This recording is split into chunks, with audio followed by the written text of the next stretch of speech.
My best friend and I married into the same family. I married the quiet, emotionally distant older brother.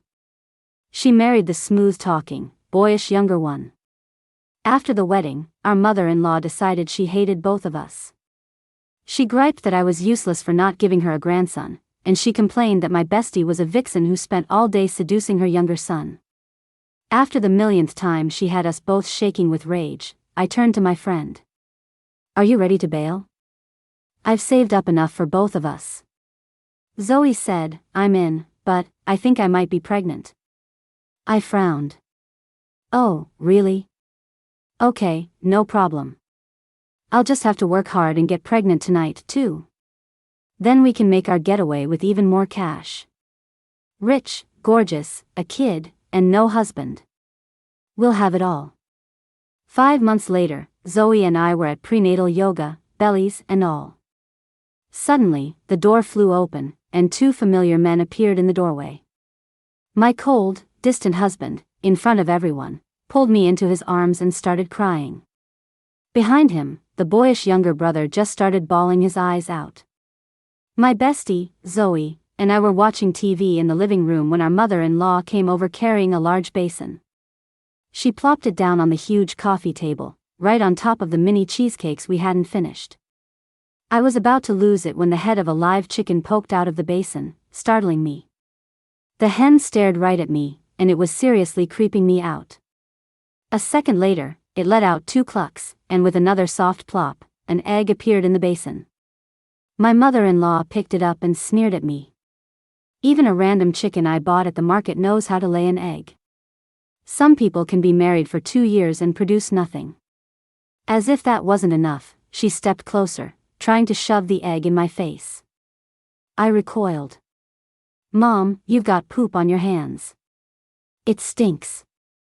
It finally registered what she'd done. She dropped the egg and bolted for the bathroom. Apparently feeling like her first performance wasn't good enough, she was even more direct when she came back out. Jane, I at least gave the Grant family 2 sons. If you can't do the job, then get out of the way. Don't be the sinner who ends our family line.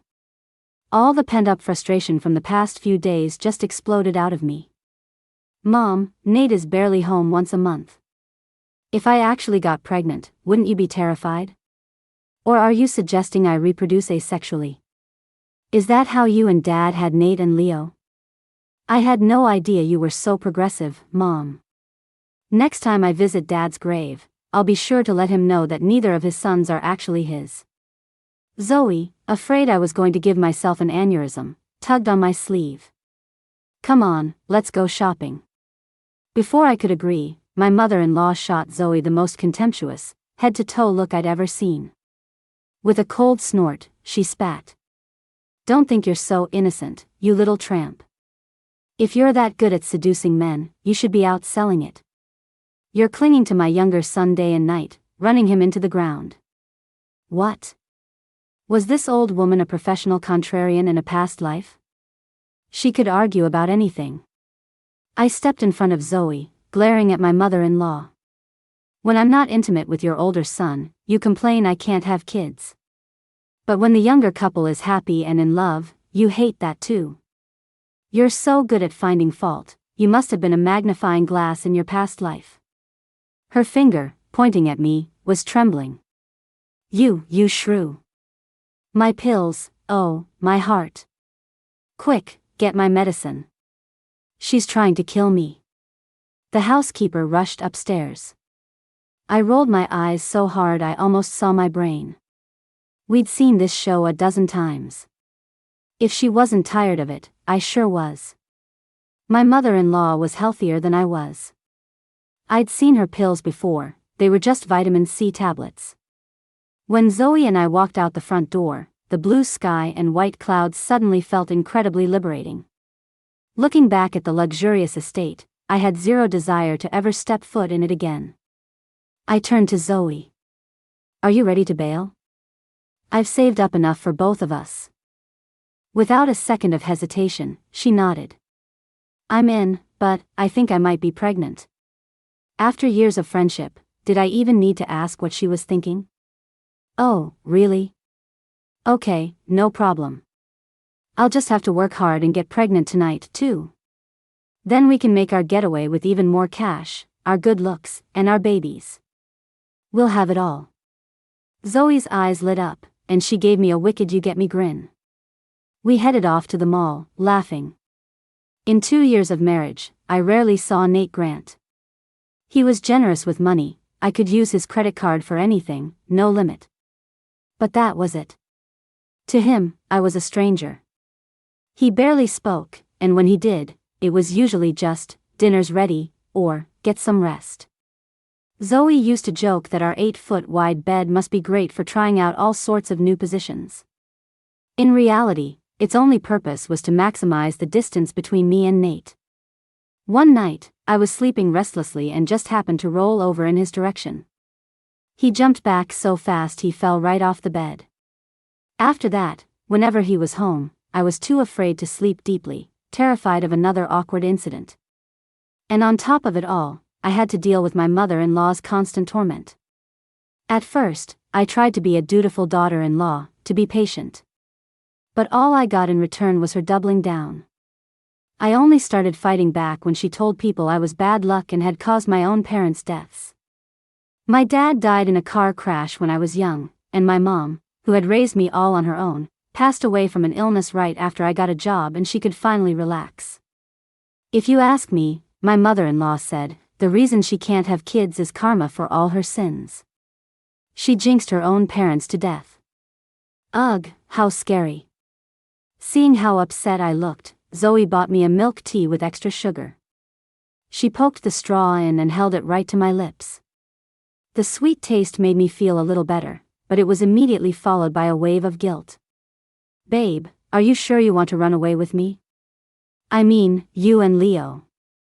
Zoe cut me off with a laugh. Have you forgotten who I used to be? I've had my fun, and honestly, I'm a little bored. Besides, if I have to look at that old hag one more day, my milk ducts are going to clog up from the stress. Zoe used to be a total player. A sweet face with killer social skills. At her peak, she had a roster of 9 different guys. But it all came at a price. She grew up with a vicious stepmother. In her words, you get screwed over enough, you learn how the world works. For our baby-making mission, Zoe and I each picked out our tools of the trade. She bought some sexy, see-through lingerie. Looks like she was going for the friendly, everybody wins approach. I was a lot more direct. I went straight to the pharmacy. Thinking about my horrible mother-in-law and my cold husband, I got emotional. I cried to the pharmacist about how my husband couldn't perform and how our family business was at risk. The pharmacist, bless her heart, gave me her strongest stuff. No man can resist this, she promised. Perfect. Zoe and I returned home, loaded with our new acquisitions. As we got close to the house, Zoe's face hardened. We can't just leave like cowards, she said. We have to go out with a bang. Make those brothers see who the real villain is. I tapped my fingers on the steering wheel. After being bullied by my mother-in-law for so long. Yeah, she deserved a little payback before we left. The second Zoe and I walked in, we heard our mother-in-law's voice, loud and dramatic, telling her side of the story. My brother-in-law, Leo, was standing opposite her, trying his best to argue. Mom, Zoe's not like that, and Jane definitely isn't. Please, just stop. Nate stood off to the side, saying nothing, as if it had nothing to do with him. Even though I was the main target of her rant. When he saw me walk in, he glanced at his mother. Just one look, a fleeting glance, and she shut up. It didn't make me feel any better. It just made me feel tired. I felt like an overinflated balloon, trying desperately not to pop. But I was reaching my limit. Zoe gave my hand a discreet squeeze and winked. It was like she was saying, stop thinking. Stick to the plan. I finally snapped out of it. I watched her put on a cute, innocent smile, take Leo's hand, and place it over her heart. Honey, I heard what your mom said. It really, really hurts. I didn't do any of those things. I just love you so much, I can't bear to be away from you. If that's wrong, if it makes your mom uncomfortable, I can change. From now on, we can keep our distance, you know, like Nate and Jane. Leo nearly tripped over his own feet. He half dragged, half carried Zoe upstairs to work on their relationship.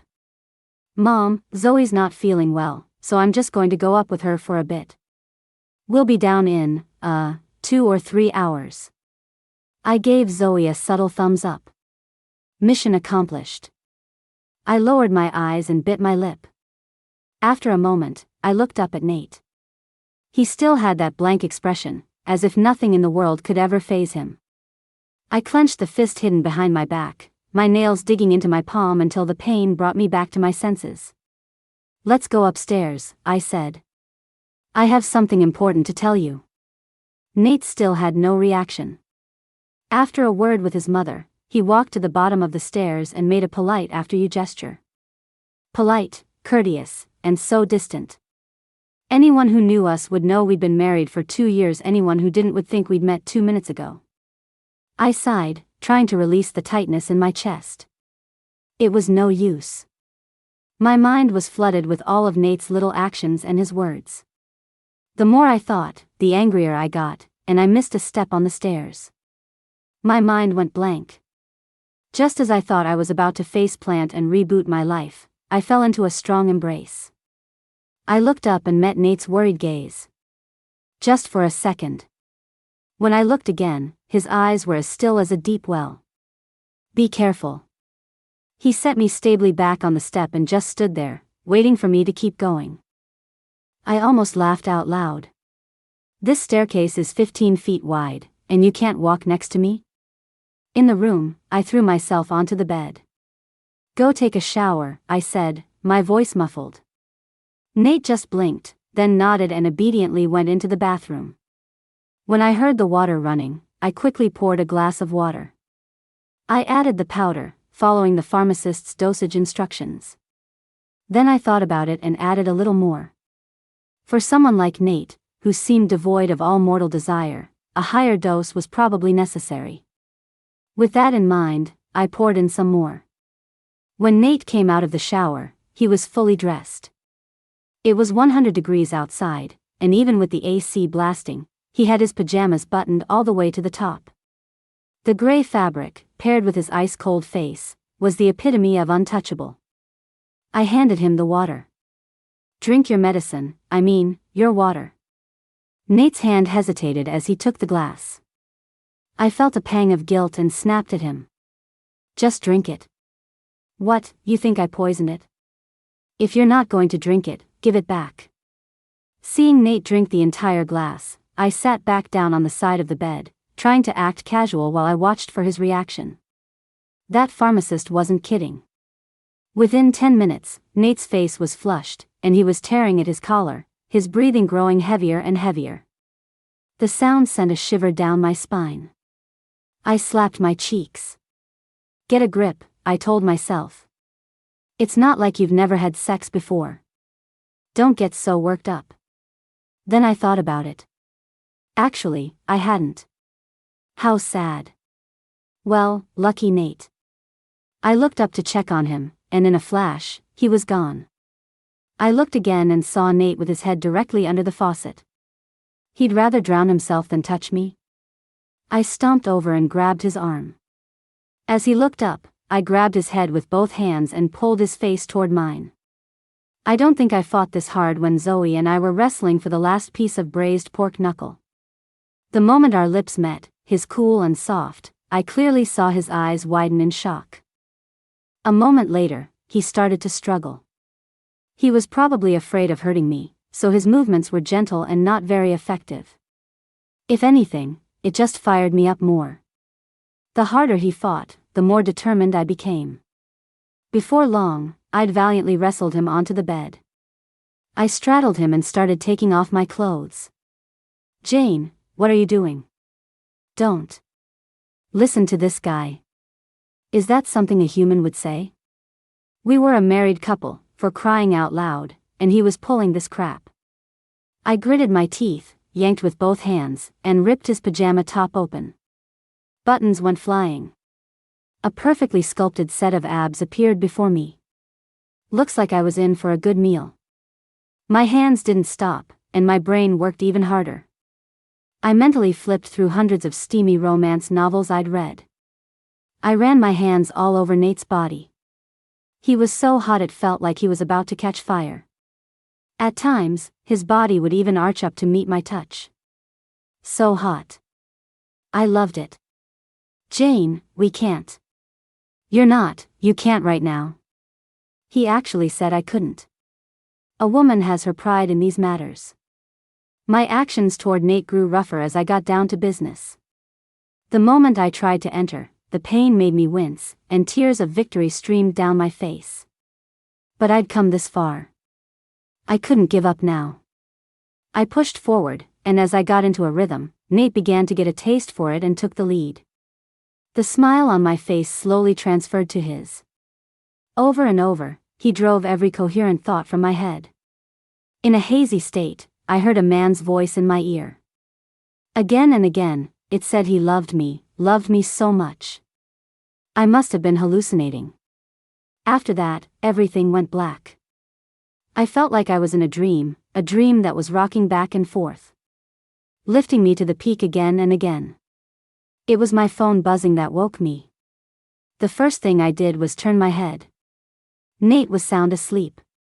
One of his arms was wrapped around me, holding me in his embrace. This was the closest he'd ever been to me. From this angle, he was really, truly handsome. The most handsome man I'd ever seen, which is why I'd spent all these years trying to get closer to him. Another buzz pulled me from my fantasy. It was a text from Zoe, reminding me to put a pillow under my hips. To increase my odds. I scrambled to do it. Nate must have felt me move, because he pulled me back into his arms. Lying next to him, I placed a hand on my belly. For a split second, I felt like this was perfect, so fulfilling. I looked at Nate again. He must have been having a bad dream, because his brows were furrowed. Just like they always were whenever he was around me. Let's just call it a dream. One last time. Over the next few days, Nate went back to treating me the same as before, distant and polite. I didn't try to change anything, because the opportunity for Zoe and me to leave had finally arrived. My mother-in-law's new beauty salon was having its grand opening. She'd invited a ton of society wives and their daughters, so the chaos would be the perfect cover for our escape. Even better, Zoe and I had managed to send both brothers on wild goose chases, so they couldn't get back in time. For today's getaway, Zoe and I had dressed the part. Zoe wore something sexy. Her innocent face and killer body had not just men but also women turning their heads. I wore a simple, elegant Zen-inspired outfit with understated makeup, giving off an air of someone who had seen through the vanity of the world. Sure enough, the moment our mother-in-law saw us, her face soured. She pulled us aside and immediately laid into Zoe. "Who are you trying to hook now, dressed like such a tramp? I bet my younger son was working hard last night. What a disgrace to the family, marrying trash like you. If you ever leave, I'll throw a 3-day party with fireworks to celebrate." After roasting Zoe, she turned on me. "Heh, and what the hell are you wearing? Are you planning to become a nun? I guess it makes sense. My older son left without a word last night. He has no interest in even sleeping with you. What kind of woman are you, that you can't even hold on to a man? Hurry up and pack your rags and get lost." I glanced up at the ceiling, at the security camera disguised as a light fixture. I didn't say a word. On our way back to our private room, Zoe and I kept our faces blank, trying our best to look heartbroken and defeated. Inside, we were ecstatic. Every time I was about to crack a smile, I secretly pinched myself. One pinch was so hard it brought tears to my eyes. Seeing my commitment, Zoe wasn't about to be outdone. As a result, by the end of the day, everyone knew the Grant brothers' wives had been berated to tears by their mother-in-law. We found a blind spot, changed our clothes, and let Zoe work her magic. She used to be a makeup artist and was a master of disguise. In no time, we both had perfectly average, forgettable faces. I led her out through a hidden exit. I didn't look back. I just glanced at the bank cards in my purse. Over the past few days, I had sold every bag and piece of jewelry Nate had ever bought me. The money was enough for Zoe and me to live lavishly for the rest of our lives. In the car, Zoe and I, in perfect sync, tossed our old SIM cards and put in new ones. We both held up our phones and clinked them together. To our new lives. 5 months later, my bestie and I walked into prenatal yoga class with our baby bumps. We were greeted with a warm welcome, and several people even rushed over to share snacks and mini cakes with us. I remembered when we first started coming here. Because Zoe and I were young and pretty, and no men ever came to pick us up, some people suspected we were some rich guy's mistresses. I quickly clarified that our husbands were dead. Zoe immediately put on a sad face and nodded silently. She even pulled out a photo of her and Leo, saying she would forever cherish the memory of her late husband. Everyone looked at the picture and commented. He doesn't look too bright. You can tell he's the type who would never cheat. Ah, what a shame. After seeing Zoe's, they insisted on seeing mine. Nate and I didn't really have any photos together. After a long search, I found one. It was a candid shot Zoe had taken. She thought I looked especially beautiful in it and had photoshopped it for me. Whoa, this guy would be even less likely to cheat. He just looks so devoted, no ulterior motives at all. With a face like that, it's a tragedy he died so young. Is that how you use that phrase? But they were only half right. Nate was definitely devoted to his work. He didn't have an emotional bone in his body. Today, the yoga teacher was stuck in traffic, so we all started chatting. After taking classes together for so long, we were all comfortable with each other and didn't hold back. They had a new mission, to find new partners for me and Zoe. They started asking us about our ideal types. Zoe went first. He's gotta be young. No old guys or middle-aged guys. Men are worthless after 25. I like sweet boys who are romantic and know how to take care of someone. I was listening intently when I suddenly felt a chill. It wasn't the temperature. It was a prickly feeling, like danger was looming. I looked around but didn't see anything out of the ordinary, so I wrote it off as my imagination. After grilling Zoe, they turned to me. Mine was much simpler. He has to be able to talk. And be handsome. Zoe got more excited than I did, since she knew my situation with Nate. She quickly jumped in to add more. My friend absolutely refuses to date a man who's basically a mute. And anyone who's cold and heartless is also a no-go. Just those two requirements, but if one is missing, forget it. If they have neither, they don't even get a ticket to the lottery. Let me tell you about men like that. Zoe had become my personal mouthpiece and was just about to continue her rant. The classroom door flew open, and a figure rushed in. He was moving so fast he was a blur.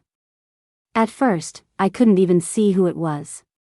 Until he spoke, his voice thick with tears. Zoe, I haven't even had my 25th birthday yet. How could you leave me? Leo was clinging to Zoe for dear life. A feeling washed over me. I looked toward the door. Nate was standing there, staring straight at me. He still had that same blank expression. Leo must have dragged him here today. I watched Leo, who looked like he wanted to physically merge with Zoe, and then I looked at Nate. A sourness crept into my heart, laced with a bitter sting.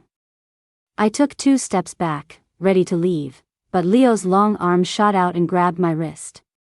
He yelled over his shoulder. Bro, get over here. I got her for you.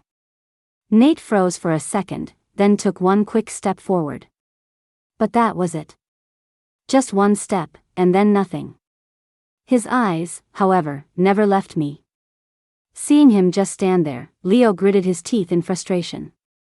Stop dawdling, or you'll be crying about it later. Weren't you the one screwing up at work? Weren't you the one flying all over the country looking for her? Weren't you the one who almost died from exhaustion after working 72 hours straight? Weren't you the one who rubbed her photo so much it started to fade? I looked at Nate, then at Leo. I was pretty sure he was just making stuff up. Nate, probably fearing his dear brother was about to spill more dramatic secrets, finally walked over to me. Leo immediately let go of my wrist and whisked Zoe away. I tried to stop him, but Nate blocked my path. He didn't say anything. He just kept looking at me. His gaze was so intense, I wondered if there was something written on my face. Facing this poker face, I couldn't find any words either. As we stood in silence, the other students in the class started buzzing. They'd been watching the whole thing and had pieced together what was happening. One of the more outgoing women summed it up. It's like a novel come to life. The secret baby trope with a CEO. Oh my God, I'm seeing a real-life CEO. That chiseled jaw, that icy aura, the author didn't lie. I looked up at Nate again. He seemed to have lost a lot of weight, which made his features look even sharper and more severe. Logically, that should have made him seem even more unapproachable. But standing this close to him, so close I could feel the warm air from his breath, I felt a strange sense of peace. Maybe Nate finding me here meant he cared, just a little. Could what Leo said be true? In our 2 years of marriage, aside from his lack of intimacy, Nate had been a good husband. I could spend his money however I wanted. Once, Zoe and I went to an auction and bought 2 necklaces for $30 million each, and he didn't say a word. He just handed me a higher-level credit card afterward, worried I might not have enough. Maybe the saying where the money is, the love is applied to Nate, too. With that thought, I looked up and gave him what I hoped was a bright, radiant smile. I was about to speak, but Nate beat me to it. His voice was tight with a suppressed anger and some other emotion I couldn't decipher. How could you be pregnant? Who said you could get pregnant? My smile froze on my face. I quickly looked down, burying my head lower and lower. A wave of shame washed over me, so strong it felt like I was drowning. I clenched my fists, but my eyes started to well up anyway. I had to bite my lip to keep from making a sound. After all, I had stolen this child, hadn't I? Seeing me like this, Nate panicked. He wanted to explain. He opened his mouth several times, but nothing came out. Just when I felt most humiliated and helpless, Zoe stormed back in and yanked Nate away from me. What's your problem? What century are you living in? Women have been liberated. We have womb freedom. She wanted to get pregnant, so she got pregnant. It just proves she's healthy. You can boss around the sky and the earth, but are you going to boss around your ex-wife, too? You'd be better off if you never learned how to talk. Zoe wrapped her arms around me and shot a glare at Leo. What are you looking at? You 2 brothers are cut from the same cloth. So annoying. Such bad luck. Ladies, we're leaving. Don't forget to set us up on some dates, especially Jane. Find her 10 or 8 pretty boys who know how to talk. You can give her my share, too. Jane is what's most important. Leo panicked and rushed to block our path. Jane, you know what my brother is like. He's just terrible with words, but there has to be a misunderstanding. Nate, say something. God, you're killing me. Jane, my brother works so hard just to make more money for you to go shopping. You don't know, but he has your picture on his desk. He looks at it all day. His private lounge is filled with your photos, all candid shots. He's like a total stalker. I swear on my life, he absolutely loves you. Jane, please give him one more chance. Zoe rolled her eyes and shot back. Don't you dare try to guilt-trip her. He can't use his words, so he deserves to be alone. Jane, I'm telling you, never trust a man's words. They'll put on a show just to make you cry. The ones who are best at playing the victim are the biggest players, because they know how to exploit a woman's soft heart. Guys like that have been around the block. They're not reliable. She glared at Leo. Leo immediately shut his mouth and stepped aside. Any more, and he'd be taking himself down, too. As I was about to leave, Nate grabbed my hand. His palm was hot, a warmth I rarely felt. After all, I could count the number of times we'd held hands on one hand. The thought made my nose tingle. I'm so tired. Let go. The moment Nate let go, Zoe and I walked out without looking back. Just as we were leaving the classroom, I heard someone say it looked like this was going to be a tragedy. I shook my head. The story of me and Nate was already over. But the next day, Leo and Nate showed up at our door, dragging suitcases. Between the two of them, they had 10 suitcases. A moron could see they were planning to stay. Leo made himself right at home, opening 2 of the suitcases, which were filled with gifts for me and Zoe. It's hard to stay mad at someone with a smiling face. He cheerfully started cleaning the house while Nate went straight to the kitchen. I stood in the doorway, watching him move with practiced ease, first starting a soup, then prepping ingredients, then stir-frying. He looked like someone who cooked often, which was funny, because this was the first I knew of Nate's culinary skills. Before long, he had prepared a full table of food, and more than half of the dishes were my favorites. After yesterday's disaster, I didn't dare let myself feel any hope or fantasies. I just kept my head down and didn't pick up my chopsticks. Suddenly, a bowl of nourishing porridge appeared in front of me. That smell. I eagerly took a bite. It was true. He had been the one making it. I loved this porridge, I could drink it every day. But for some reason, the auntie at home was so inconsistent with it. Zoe, sitting across from me, had already started digging in, trying a bit of everything. She sighed. So you're the mysterious weekend chef. We had always thought it was strange. Once or twice a week, the food would be exceptionally delicious. And a lot of it would be my favorite dishes. When we asked the housekeeper, she just said it depended on her mood. We even bought her gifts to keep her in a good mood. It hadn't really worked. Turns out, this was the reason. Nate was so busy with his company, he obviously didn't have time to cook every day. Especially not in secret. Seeing me drink the porridge, Nate's lips curved up in a barely perceptible smile. He said, "From now on, I can cook for you guys, often." Nate sat down next to me and, using the serving chopsticks, put some of my favorite dishes that were far away onto my plate. When I looked up, my eyes met his. His gaze fell to my belly. Oh. It was for the baby. After dinner, Leo took Zoe out. Nate stood in front of me. After a long pause, he began, I cut him off. I want to raise this child myself. I don't have any family left. You're not going to try and take this from me, too, are you? Nate frowned, looking confused by my words. He tried to explain. I wasn't thinking that, but Jane, this baby. He stopped himself before finishing the sentence. Always like this. Never saying anything, leaving you to guess. It was exhausting. Since getting pregnant, I hadn't had much of an appetite. Now, I couldn't eat anything at all, not even a single spoonful of my favorite porridge. Nate started spending more time at home. 24 hours a day, he was either by my side or in the kitchen, cooking all my favorite things. But it had no effect.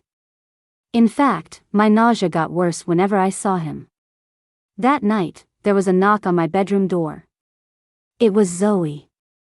She was holding a steaming bowl of stinky river snail noodle soup. I swallowed hard. Am I allowed to eat this while pregnant? Zoe's eyes darted to the side and then quickly back. Following her gaze, I saw the corner of a light gray shirt. I understood instantly. Nate made it. He knew I couldn't stand the sight of him, so he was staying hidden. While I was eating, Zoe told me. When Nate was cooking it, he was gagging the whole time. He was heaving worse than you were. I thought he was going to fall apart. Haha. A strange sense of satisfaction washed over me.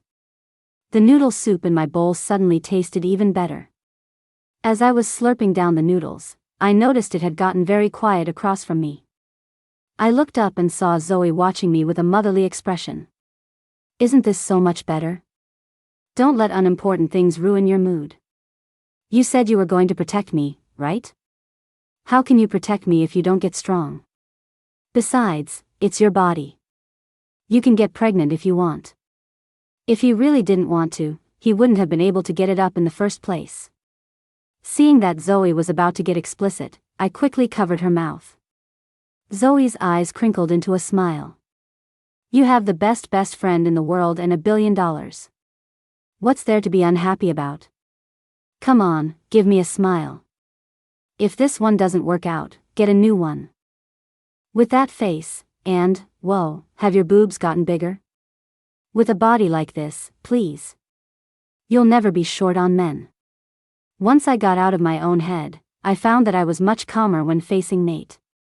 When he suggested a doctor come give me a checkup, I agreed without a fuss. I heard it was a team of specialists, so I asked Zoe to come along. I noticed that my exam had a lot more tests than Zoe's. I just figured Nate was worried about his child and wanted to be extra thorough. I didn't think much of it. As soon as Zoe was done, Leo whisked her away. The huge hospital room was empty except for me. I really hated hospitals, so I decided to go for a walk. Just as I reached a corner, I heard Nate's voice. His tone was full of concern. Doctor, how is Jane's illness? Illness? He's calling pregnancy an illness? Just as I was thinking he must be joking, I heard the doctor say. After 2 years of medication, she's mostly recovered. From what we can see, the baby is fine. As long as she takes care of herself, there shouldn't be a major flare-up. Don't worry. The doctor went on to explain some other things, but I was in a fog. It wasn't until he said the name of a disease that my whole body went limp, and I nearly collapsed. It was my mother's illness. The one that killed her.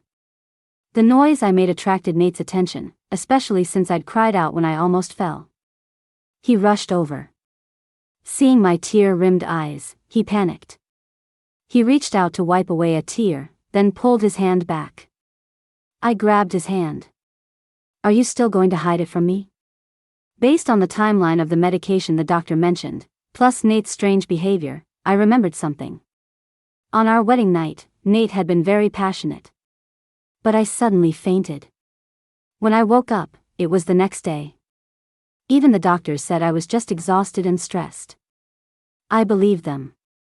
It was my first time getting married, and planning the wedding had been exhausting.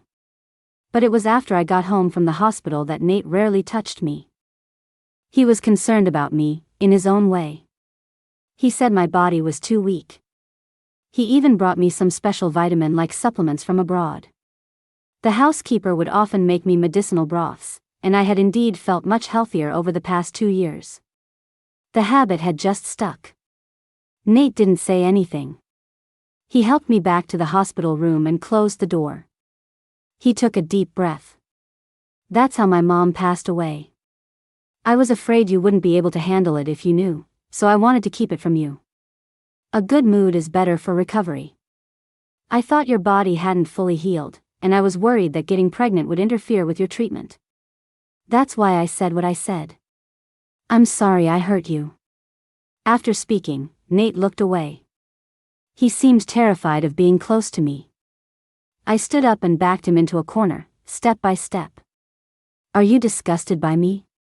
Do you hate me? You don't want to touch me? With every question, Nate shook his head more and more firmly. No. After a long moment, he finally forced the words out through gritted teeth. The doctor said, with your condition, we could have sex occasionally, but you couldn't get pregnant. One time you got drunk and were all over me, and I couldn't resist. But thinking about your health, I used a condom. And then, you fainted again. You're allergic to latex. It was my own medical history, but Nate looked more embarrassed than I felt. The blush spread from his cheeks down to his neck. His ears were so red they looked like they were about to bleed. I avoided you because I was afraid I wouldn't be able to control myself. The truth is, I really want to hold you. Nate suddenly leaned in, bringing that handsome face, the one I would always love no matter how much time passed, right in front of mine. Jane, I like you. A lot. Maybe this is what love is. I don't really get it, I'm still learning. I'm sorry. I didn't handle some things well, and I hurt you. After he finished, he couldn't look at me, his eyes cast down. But the rapid fluttering of his eyelashes betrayed how nervous he was. I kissed his cheek. Thank you, honey. It turned out Nate wasn't just a man of few words. He had been clumsily showing his love through his actions all along. Once we confirmed my health was not in any serious danger, Nate took the opportunity to suggest we go home. Zoe and I looked at each other, and the thought of our horrible mother-in-law was like a bucket of ice water. We sobered up instantly. Even our warmth toward the two brothers cooled down. This time, Nate knew he had to explain, but Leo beat him to it. When you two disappeared from Mom's salon, Nate couldn't find you. He literally had her salon demolished. Mom screamed herself hoarse. But that wasn't the end of it. You know how we live on the south side? Nate bought her a villa on the north side. He sent her to live there by herself and hired 10 nannies for her. Apparently, every single one of them is an expert debater, guaranteed to take good care of her. Our mom was so mad she stayed in the hospital for a week, but she gave in. She says the last people she wants to see now are us, and that from now on, we should just text her if we need something. No calls or video chats. When we got back to the estate, it was completely transformed. All the little things in the living room that my bestie and I used to love, the ones our mother-in-law had thrown out or broken, were back in pristine condition, taking center stage. All the Tang and Song dynasty antiques and famous artworks were relegated to the corners. And all the decorating ideas Zoe and I had liked on Pinterest had been applied to the house. The place we once wanted to escape had been completely turned into our dream home. Leo pulled Zoe aside. I don't know what he did, but Zoe yelped. I'm pregnant. What are you doing taking your shirt off? Honey, look, do you like this chest chain? Please don't look for other guys. I can be a pretty boy, or I can be your puppy. Whatever you want. I've been eating oysters and chives every day. From now on, I'll go 8 times a night. Oh my God, stop talking. We're trying to have good prenatal influence here, you know? I pressed my lips together to keep from laughing, but then Nate leaned in and whispered in my ear. I bought the same stuff he did. Got the second one half price on Temu. Seeing my shocked expression, Nate smiled. My wife gets the best. I can make do with whatever. And you know, Leo and I eat the same things. But every time we go to the gym, I work out for an hour longer than he does. Alright, then. So even blood brothers get into these little contests. Nate led me back to our room. The moment I walked in, I saw our big bed covered in a glittering golden display.